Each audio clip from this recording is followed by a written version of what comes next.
working in Citi's favor?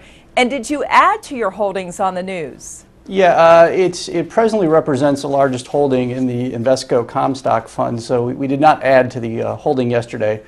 But what I would say is that the principle, if we had to isolate it to one issue, which there are many positive issues regarding Citigroup stock, but the one primary issue is the amount of excess capital that Citi has been able to generate over the last 4 years since the crisis, to the point where they will be able to give a lot of this money, if you look out over the next 3 to 5 years, back to shareholders. And we have it estimated at about 55–54% of the market cap over the new SIFI standards that they'll be able to return to shareholders as we move out to 2015, 2016. So how quickly would we see those dividend payments? Yeah, I think that's key, because last year Citibank, in the CCAR process, which is the review by the Fed, was not allowed to return capital.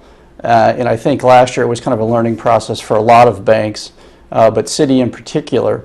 So I think this year what you're going to see, and it's going to be a gradual progression, particularly for a Citibank or a Bank of America, maybe the banks that had some of the more severe issues in 2008.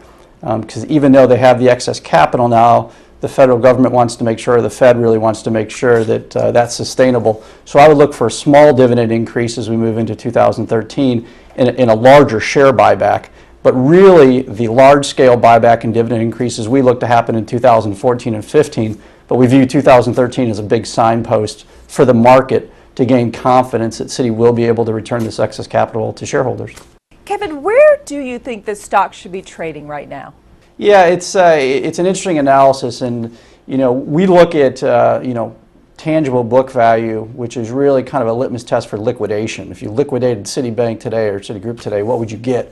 And that value is around $55, and the stock is trading at 36. So we're about 65% of tangible book value, which says the market thinks there's some inefficiencies within this company that need to be addressed, which is why yesterday's announcement was so important. So we think as you move forward, and your earnings go from a mid $3 range to a mid $4 range to as high as $6 in 2015, we think you move up to that tangible book value range, which is 55 and will probably be 60 at that point in time.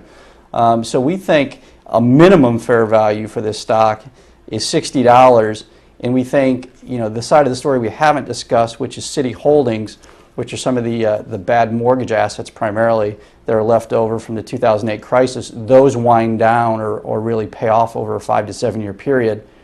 That is additionally going to enhance the earnings even more and the return on equity. So, I mean, ultimately, I think this stock can hit $75 over the next 3 to 4 years.